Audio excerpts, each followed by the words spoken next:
இது நம்ம கிச்சன்ல நம்ம இன்னைக்கு என்ன பண்ண போறோம்னா ஈஸி டிஃபன் பண்ண போறோம்.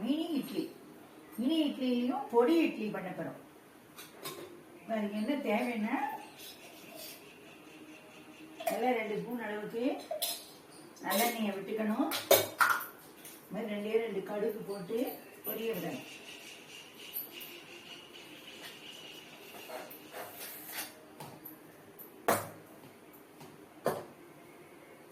இதுமாரி இட்லி மிளகா அப்படியே அரைச்சி ரெடி பண்ணி எடுத்து வச்சுக்கணும்.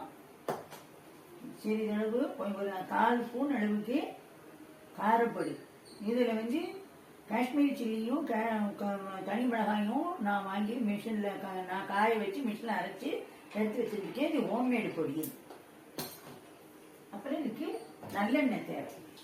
இப்போ இது கடுகு வெடிக்கட்டும். இது கடுகு வெடிச்சதுக்கு அப்புறம்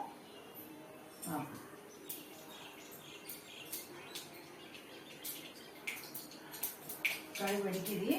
இப்போ தனி மிளகாத்தூளை ஒரு 1/4 ஸ்பூன் அளவுக்கு நம்ம போடணும். அடுப்பை வந்து சிம்மில் வைக்கணும். சிம்மில் வச்சுட்டு இந்த மினி இட்லியை இதில் போடணும்.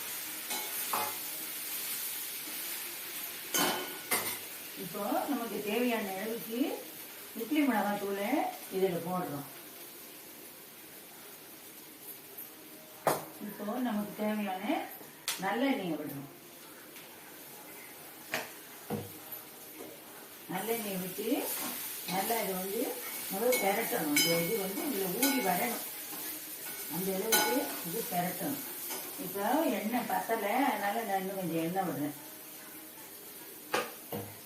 மிளகா இட்லி மிளகா அப்படியும் பத்தலை, இன்னும் கொஞ்சம் இட்லி மிளகா அப்படி நான் போடுறேன்.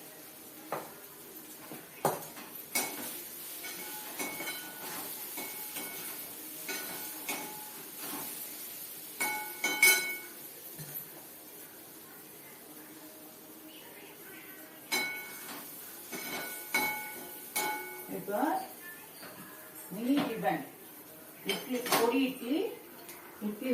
பொடியை வச்சு செஞ்சது பொடி இட்லி ரெடி ஆயிடுச்சு. இப்போ இதை நம்ம வந்து சர்விங் டிஷ்ஷுக்கு மாற்றணும்.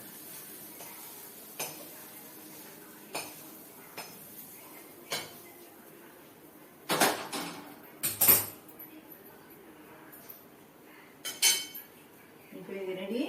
நீங்களும் இந்த மாதிரி செஞ்சு பாருங்க. நன்றி, வணக்கம்.